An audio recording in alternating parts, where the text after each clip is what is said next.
फुच्ची पवनले झ्यालको खापाबाट भित्र च्यायो। रमा ओछ्यानमा घोप्टो पर्दै लेखिरहेकी थिई। उसले पसिनाले नुहाएको पवनको अनुहार देखी अम्मा खान्छेस्? ऊ झ्यालमा पुगी पवनले दिँदै सोध्यो। बा खै? खै उसले अम्मा समातेका हात नचाई। बाहिर हुनुहुन्छ? म त बाहिर गएको छैन। एकचोटि हेर त बाहिर हुनुहुन्छ कि? पवनले आँखा नचायो। नाइ म त पढेर बसेको। रमाले अम्मा टोकी। त आफै हेर, झन् अम्बा ल्याइदिएको, हेर्न बाहिर गएर। यसरी डराउने मान्छे किन घुम्न गएको त? रमाले भने। म त कतै जान्न, पिटाइ पनि खान्न। 5 वर्ष कि त भइस, बल्ल घुम्ने उमेर भए पो घुम्छेस् त? पवनले रिस देखायो। मेरो पो घुम्ने उमेर भइसक्यो। मेरो उमेर 5 वर्ष भए पनि बुद्धि तेरोभन्दा धेरै छ अरे। अस्ति न बाले भनेको बिर्सिस? रमा हाँसी। योपालि कक्षा 1 मा पुग्छु, हेर्न तँलाई पढ्नमा जित्छु। इस जितिस, पवनले ओठ लेप्रायो। म 4 कक्षामा पुगिसकेँ। मेरो अङ्ग्रेजी किताब कति मोटो छ देखिछस्? त 4 मा पुग्दा म 8 मा पुगिसक्छु। जितिस खुब। रमा ठुस्स परी। ल के ल?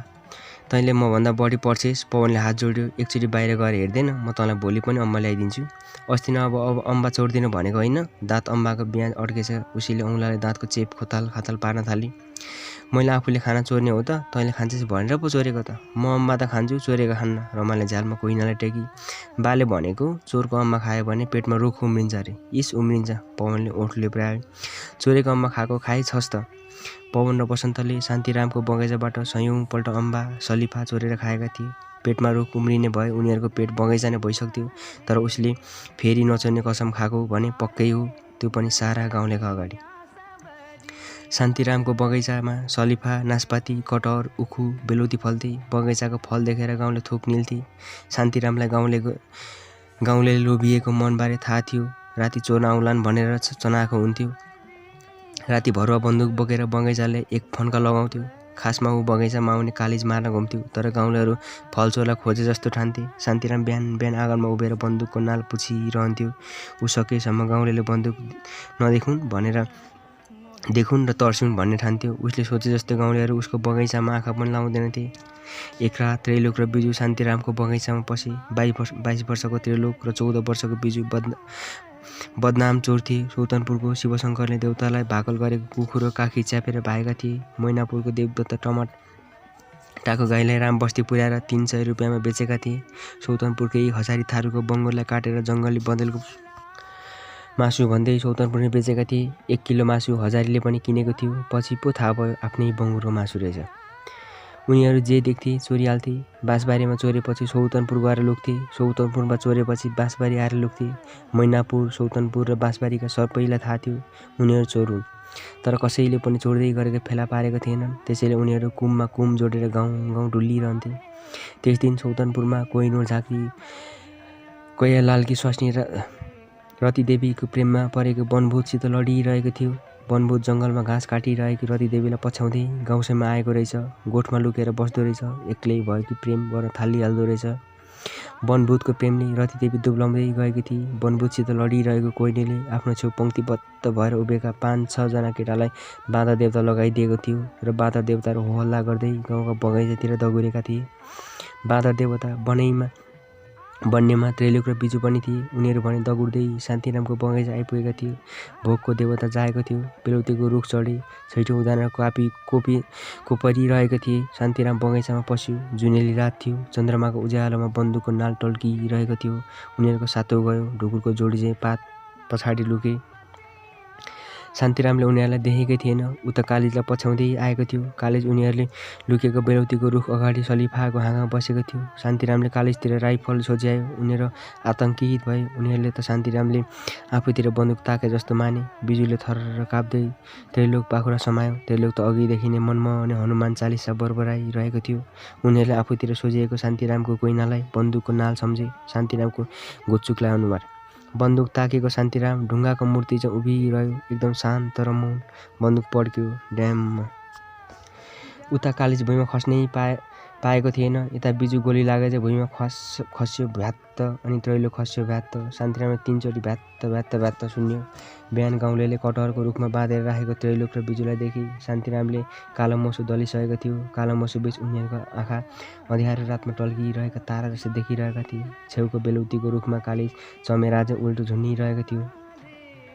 शान्तिरामले गर्वसित सुनायो, सतको धन कतै जान्न भनेको यही हो। यी चोर बगैँचामा पसेका थिए, मैले थाहा पाएको थिइनँ। गोली अगाडि हाने, लो बा खसेको आवाज त पछाडि पो आउँछ। चोरसँगै हात समाते आज। दशी स्वरूप शान्तिरामले आधाको परेको बेलौतीको दाना राखेको थियो। त्रैलोकले हात जोड्यो, साउजी, हामी त आफ्नै मनले कहाँ रुख चढेको हो र बाँदर देवताले यस्तो गरेका हुन्, हामीलाई केही थाहा छैन।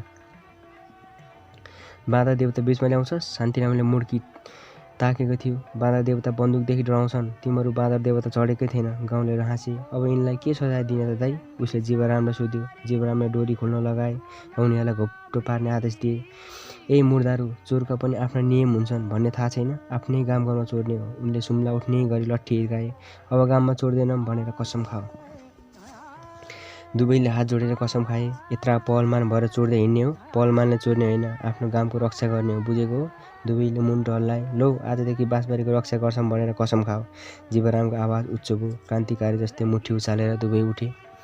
मुठी आकाशतिर उचाले। हामी कसम खान्छौँ, आजदेखि हामी बाँसबारीको रक्षा गर्नेछौँ। गाउँलेहरू मरी हाँसे। त्यसपछि शान्तिरामको बगैँचामा पस्ने आँट कसको? 3 महिनापछि पवन र बसन्तलाई आँट देखाए। पवनले निहुरेको हाँगाबाट भोगटेको दाना टिप्यो, दानालाई पेट्ने र च्याप्यो र सर्टै छोप्यो र दगुर्यो। यसो हेर्दा गर्भवती आइमाई दगुरे जस्तो देखिन्थ्यो। उनीहरू नेत्र विक्रम शाहको मसुरो बारीको पुछारमा पुगे। बसन्तले भोगटेको बोक्रा खुल्छायो। भोगटेको बोक्रा बाक्ला र टोपी जस्ता थिए। बसन्तले एउटा बोक्राको टोपी लायो र अर्को पवनलाई दियो। भोगटेको बोक्राको टोपीले चरक्क चर्किएको घामलाई तालुमा ठोकिनबाट जोगायो। दुवै एकअर्काको टोपी हेर्दै हिस्सा हाँसे। भोगटेको दाना हेर्दै भकुण्डो जस्तो थियो। बोक्रा झिकिसकेपछि त बेलको दाना जत्रो मात्र रह्यो। बसन्तले भोगटे 2 चिरा बनायो। गर्मी र तिर्खाले कक्रक्क परेका दुवैको ओठलाई भोगटेको अमिलो रसले नरम बनायो। रस आङ्नारीलाई भिजाउँदै पेटतिर खस्यो। कस्तो मजा, भोलि पनि खान पर्छ है, पवनले भन्यो। हुन्छ, बसन्त हाँस्यो। भोगटेको दाना खोल्छाउँदा अमिलो रस बसन्तको चोरौँलाको नङको चेपमा पसेछ। चराउन थाल्यो। औँलालाई फु फु गरिरहेको बसन्त बेसमारी झस्कियो। अगाडि शान्तिराम उभिएको थियो। हातमा लौरो समाएर शान्तिरामले दुवैको टोपीतिर हेऱ्यो र हेऱ्यो भुइँमा खसेको भोगटेको बिहातिर। बसन्तले लौरो हावामा उडेको देखियो। केही उछार पाएन। एक्कासी उसको ढाडमा रातो मसी छर्कियो जस्तै दुईवटा सुम्ला उठे। काका, म अब चोर्दिनँ। पवनले रुँदै नमस्ते गर्यो। मलाई नहान्नु काका। उसको दायाँ पाखुरामा सुम्ला उठ्यो। शान्तिरामले बाबियोको टोलीले दुवैका हात बाँधियो। उनीहरूलाई अघि लाएर आफू पछि पछि हिँड्यो। उनीहरूलाई जग्गाको अघि हिँडिरहेको बुढो गोरु जस्ता भएका थिए। शिरमा भोगटेको टोपी थियो। भोगटेको बिहा मुठी पारेका थिए। शान्तिरामले दुवैलाई सर्वजी माछा साहबको आँगनतिर धकेलिरहेको थियो। आँगनमा टेक्नु अघि एकपल्ट पवनले याचना भरिएको आँखाले हेर्दै शान्तिरामलाई नमस्ते गर्यो। काका, भगवान कसम, अब म चोर्दिनँ, बाला नबन्नु काका। शान्तिराम बहिरो भइसकेको थियो। सर्वजी मास्टर साहबले हात बाँधेका, भोगटेको बोक्रा टोपी लाएका उनीहरूलाई देखे। शान्तिरामले कथा हाल्न थाल्यो। 1-2 गाउँले आँगनको डिलमा बसेर रमिता हेर्न थाले। शान्तिरामले कथा सकेपछि सर्वजी मास्टर साहब अकमकिए। मास्टर साहब, अब मेरो कुरा झुटो लाग्छ भने यिनका हातका बिहा हेर्नुहोस्, शान्तिरामले भन्यो। टोपी त देख्नु भएकै छ। सर्वजित मास्टर साहब पवनको छेउमा आए। उसको काँध छोए। तैँले भोगटे चोरेको होस्? उसले मुन्टो के हल्लाएको थियो। घुच्चुकमा मुड्की बजारे ऊ थुचुक्क बस्यो। किन चोरिस भन्? उनी कड्के। भोक लाग्यो। उसले हिक्का छाड्यो। भोक लाग्यो मलाई भन्नु नि। उनका आँखा राता भए। सकेको जति खाना दिन्थे, नसके आफ्नै मासु काटेर दिन्थे। तँलाई भोकै राख्थे? चोर्दै खान्छस्? म मरिसकेँ। पवन रोइरह्यो। पिँढीमा उभिएको रमा पनि रुन थाली। खासमा सर्वजी मास्टर साहबलाई शान्तिरामले आफ्नो छोरालाई ठुलै अपराधी चाहिँ घिच्याउँदै ल्याएको मन परेको थिएन। बच्चा हुन्, फलफुल खाए, के पो त? तर तराजुमा शान्तिरामले गरुङ्गो थियो। अब तिमी नै भन शान्तिराम, म के सजाय दिउँ? शान्तिरामले आँगनको डिलमा उभिएको गाउँलेहरूतिर हेऱ्यो। त्रैलोक र बिजुलाई समात्दा गाउँलेको अनुहारमा आए जस्तो चमक खोज्यो, तर भेटेन। अलिकति हच्कियो। भन्यो, अब तपाईँ नै जान्ने बुझ्ने हुनुहुन्छ, तपाईँको जो विचार। जा, माफी माग। सर मास्टर साहबले पवनलाई धकेले। अब आइन्दा चोर्दिनँ भने कसम खा। माफी पाऊँ काका। उसले नमस्ते गर्यो। अब आइन्दा भोगटे चोर्दिनँ। भोगटे मात्रै? शान्तिरामले खिस्सा हाँस्यो। नाइ, उसले भन्यो, आइन्दा अब केही चोर्दिनँ। शान्तिरामले दुवैको हात फुकाइदियो। नाडीमा रातो तागो बाँधे जस्तो दाग बसेको थियो। शान्तिरामको त्यो व्यवहार गाउँमा कसैले मन पराएनन्। जसोदा त शान्तिरामको आँगनमा पुगेर उफ्रिएकी थिइन्। उसको आँगनमा 5 रुपियाँको नोट पनि फालिदिएका थिइन्। गाउँमा यस्ता कुरा भइरहन्छन्। खाटा बस्छन्, उकिन्छन्। सबैले बिर्सँदै पनि गए। तर पवनको मनमा गहिरो सुल गढेको थियो।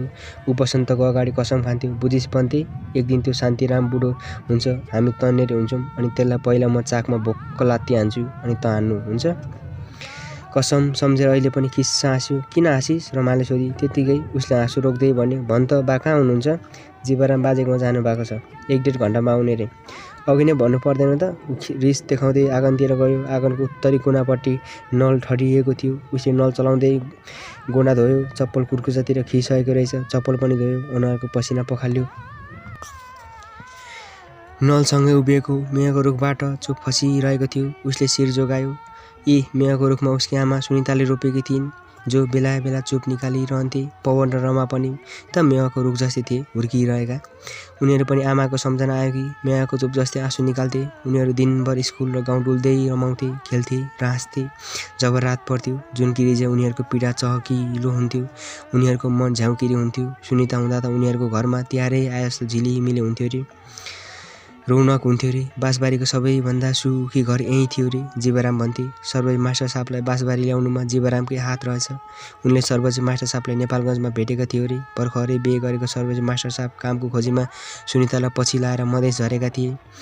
उनी बिए पास भएर पनि बेरोजगार छन् भन्ने थाहा पाएपछि जीवरामले बाँसबारी लिएर आएका थिए। जीवराम अमर माविको सञ्चालक समितिको अध्यक्ष थिए। उनको बोली कसले काट्ने? सर्वजी मास्टर साहब हेडसर भए। जीवरामको कृपाले सर्वजी मास्टर साहब 6 कट्ठा जमिनको मालिक पनि भए। उनको जीवनको गतिले लय समातेको थियो। उनी सुखी जीवन बिताइरहेका थिए। पवन जन्मेको बेला त 2वटा खसी ढालेको थियो रे। रमा 1 वर्षको हुँदा सुनिता पेट फुलेर बितेकी थिइन्। त्यसैले रमालाई आमाको अनुहार पनि सम्झना थिएन। पवनको दिमागमा धमिलो तस्बिर थियो, तर ऊ वर्णन गर्न पनि सक्दैन थियो। उसको कानमा अझै पनि कता कता मास्टरनी मास्टरनी भनेर गाउँलेले बोलाएको आवाज गुन्जिन्थ्यो। ऊ कहिलेकाहीँ गाउँलेबाट सुन्थ्यो। उसकी आमा साह्रै राम्री थिइन् रे। दाहिने गालामा कोठी थियो रे। सारा बाँसबारीमा गुनुचोली उनलाई जति कसैलाई पनि सुहाउँदैन थियो रे। गाउँलेले 2-3 वर्ष अघिसम्म पनि उसको आमाको गुणगान गर्थे, तर अचेल पुरै गर्न छाडिसकेका थिए। उसलाई आमाको बारेमा सुन्न मन पर्थ्यो, तर कोसित सोध्ने ऊ पत्तो पाउँदैन थियो। कहिलेकाहीँ कसैलाई उसले सोधिहाल्यो भने पनि उत्तर यति पाउँथ्यो, साह्रै जाति थिइन्। जाँदा सारा गाउँलाई रुवाएर गइन्।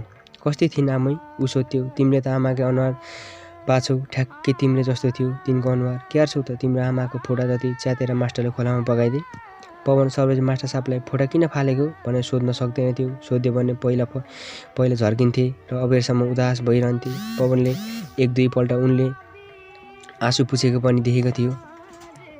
ऊ भान्सामा गयो, टुकी बाल्यो। अगेना मौन थियो। छुतुन्द्रोले अगेनाको खरानीमा डाई हानेर गएछ। भाँडाहरू यताउता छरिएका थिए। ऊ भोको थियो, त्यसैले अगेनाको यताउता हेऱ्यो, केही भेटिन्छ कि भनेर, तर केही भेटिएन। खानेकुरा केही छैन भन्ने थाहा पाएपछि उसको भोक झन बढ्यो। उसले एकछिन कम्मरमा हात राखेर जुठ्यामैकोमा खाएको मकै र गुडको चिया सम्झ्यो।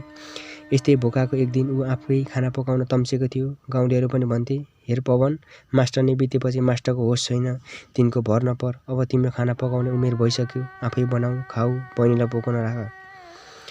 उसले आगो बालेर आलु भुट्न कराईमा चुलो राखिरहेको बेला सर्वजी मास्टर साहब भान्सामा आइपुगेका थिए। उनले उसलाई घिसार्दै भान्सा बाहिर ल्याएका थिए र भनेका थिए, एक दिन भोको बस्दैमा त मर्दैनस्। ढिलो चाँडो तँलाई घिसाकै छु त। भान्से बन्न नखोज। ल भन् त, पर्छस् कि भान्से हुन्छस्? एउटा चिज छान। पर्छु। आइन्दा भान्से हुन नखोजेस्। म जिउँदो हुँदासम्म तैँले भान्से हुन पाउन्नस्। त्यसपछि पवनले खाना पकाउने कोसिस गरेन, तर भोको भने धेरैपल्ट भयो। जसरी अहिले भइरहेको थियो। उसले कुनामा झुन्डिरहेको कालो पोलिथिन देख्यो। उसले पोलिथिनबाट 1 मुठी चिनी झिक्यो, 1 फाँको मुखमा हाल्यो र 1 मुठी समायो। पोलिथिन ब्याग जस्ताको तस्तै झुन्ड्यायो र हल्लिरहेको पोलिथिन ब्याग शान्त हुँदासम्म उभिरह्यो। बाहिर आएर दैलो टुसुक्क बस्यो। मुठीको चिनी जिब्रोको टुप्पोले टिप्न थाल्यो। झमक्क साँझ परिसकेको थियो। अरूका भान्साबाट निस्केको मधुरो धुवाँ आकाशतिर उडिरहेको थियो। भुइँरामको घरबाट तरकारीमा हालेको मसलाको बास्ना उसको नाकमा ठोकिन आइपुग्यो। उसको पेट हुडुलियो। बा किन नआएको होला? ऊ बरबराएर सोच्यो। उनी अझै जीवरामको डोगीमा बसेर शिर नुहाउँदै जीवरामको गफ सुनिरहेको होलान्। पवनलाई सर्वजी मास्टर साहब जीवरामको अगाडि लुत्रुक्क परेको पनि मन पर्दैन थियो। जीवरामले गाउँलेको अगाडि पटक पटक भनिरहन्थे, मास्टर र मैले नेपालगञ्जको जाडोमा एउटै सर्टमा लगलै कामेको देखेर यहाँ लागेको हुँ। सर्वजी मास्टर साहब शिर निहुराएर बसिरहन्थे। पवनलाई आफ्नो बा लुते भएको मन पर्दैन थियो। ऊ सोच्थ्यो, कहिलेकाहीँ त जीवरामलाई जवाफ फर्काए हुने नि, तर उनी जीवरामसित कहिल्यै ठुलो स्वरमा कुरा गर्दैनथे। एकपल्ट बसन्तले भनेको पनि थियो, तेरा बा एकदमै डरसेवा छन्। उसले नाकका पोरा फुलाएको थियो। किन हेडमास्टर भएर पनि जीवरामसित रहन्छन्? बसन्तले नाक खुम्च्याएको थियो। त्यत्रो बिए पास गरेको मान्छे 3 कक्षा फेल भएकोसित किन डराउँछन्? उसको मन बटारिएको थियो। उसले सोचेको थियो के बा साँच्चीको डरसेरा हुन् त, तर उसलाई आफ्ना बा बसन्तले भने जस्तो डरसेरो लाग्दैन थिएन। पालिसले टल्काएको काला जुत्ता, कतै दाग नलागेको सेतो बन्डी, सेतो सर्ट, निलो प्यान्ट र चुच्चे ढाका टोपी लागेका सर्वजी मास्टर साहब कतैबाट पनि डरसेरो लाग्दैन थियो। सधैँ सर्टको गोजीमा रातो, निलो र कालो पाइलट पेन्ट उनेर हिँड्ने उनी बलिया लाग्थे।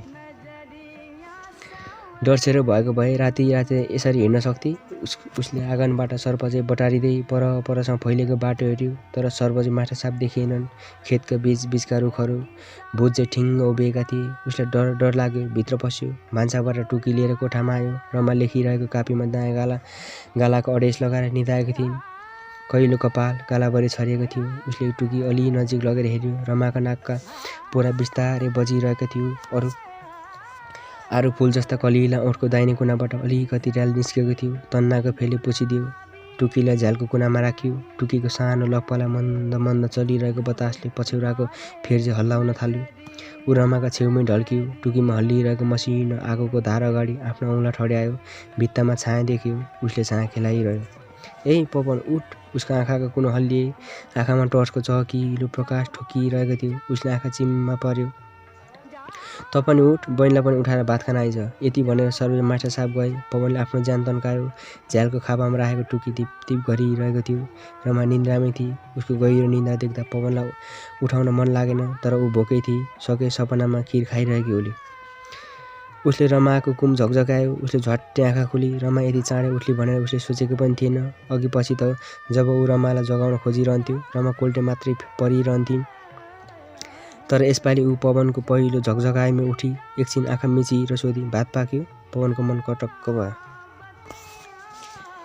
यसरी उसको मन धेरैपल्ट कुटुक्क भएको थियो। उसलाई सर्वजी मास्टर साहबदेखि साह्रै रिस उठ्यो। उनी छोराछोरी भोकै छन् भन्ने पनि बिर्सन्थे। कहिलेकाहीँ त सारा गाउँमा सपनामा रमाइरहेको बेला खाना पाक्थ्यो। जब उनीहरू भोकै पर्थे तब पवनलाई आमाको साह्रै सम्झना आउँथ्यो। ऊ अँध्यारोको नाममा बसेर आँसु निल्थ्यो। आँसुको नुनिलो स्वादले अलिकति भोक मेरे जस्तो हुन्थ्यो। बेला बेला ऊ मुठी चामल पनि खान्थ्यो। तर रमा नरुन्थी, न त चामल खान्थी। ऊ कहिल्यै भोक लाग्यो पनि भन्दिनथी।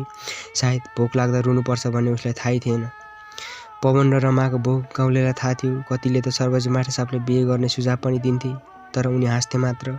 पवनलाई पनि बाले बिहे अर्को बिहे गरून् झैँ लाग्थ्यो। सौतिनामाले पिट्लिन्, खाना त पकाउलिन् नि। ऊ सधैँ यही सोचिरहन्थ्यो। सर्वजी मास्टर साहब कहिलेकाहीँ काम गरेर 1-2 दिनलाई कतै जाने भयो भने शकुन्तला दिदीलाई खाना पकाउने जिम्मा दिन्थे। शकुन्तला दिदीले खाना मिठो बनाउँछिन् र समयमा बनाउँथिन्। अचेल त धेरै भएको थियो उनी कतै नगएको। सर्वजी मास्टर साहब ढिलो चाँडो खाना पकाउन त पकाउँथे, तर मिठो बनाउन जान्दैनथे। कहिले नुन बढी, कहिले कम, कहिले भात गिलो, कहिले सुक्खा, कहिले आलुको तरकारी भने काँचै हुन्थ्यो। खाना पकाउँदा पनि उनी छटपटी हुन्थ्यो। उनी डाडुले दाल चलाउँदा पनि ठस घनिरहन्थे। 1 कुन्टुल भारी बोकिएर जस्तो उनले खाना पकाएको दृश्य असाध्यै दिगदार हुन्थ्यो। उनका निधारमा गाँठा परेका हुन्थे। एकपल्ट त दाउरा राम्ररी नबलेर धुवाँ निस्किँदा उनले अगेनामा पानी खनाइदिएका थिए। त्यसैले पवनलाई भात पकाइरहेको उनलाई हेर्नै नपरोस् जस्तो लाग्थ्यो। उसलाई जसोदा र जुठी आमाले खाना पकाएको पनि हेरिरहँ जस्तो लाग्थ्यो। उनीहरू कति प्रेमले खाना पकाउँथे। उनीहरूले काउले टुक्र्याएको, आलुलाई मसिनो गरी काटेको, तोरीको सागलाई कपालको केस्रा चाहिँ केलाएको, मसला पिन्दा चुरा बजेर आवाज आएको, तोरीको तेलमा प्याज र खोर्सानीको टुक्रा झैँ पारेको साह्रै मजा लाग्थ्यो। पकाएको हेरिरहँ लाग्ने, पस्केको खाइरहँ लाग्ने। ऊ सोच्थ्यो, मेरो आमा पनि यसरी नै खाना पकाउँथे हुन्। ऊ कहिलेकाहीँ भोक लाग्दा ओछ्यानमा पल्टेर आमाले खाना पकाइरहेको कल्पना गर्न खोज्थ्यो, तर ऊ कुनै दृश्य बनाउन सक्दैनथ्यो। उसको कल्पनाको संसार रित्तो हुन्थ्यो, सपाट। क्यामेराले मध्याहको सूर्यको फोटो खिच्न खोजे जस्तो। उसले कल्पना पनि आमाले पकाएको मिठो खाना खान पाएको थिएन।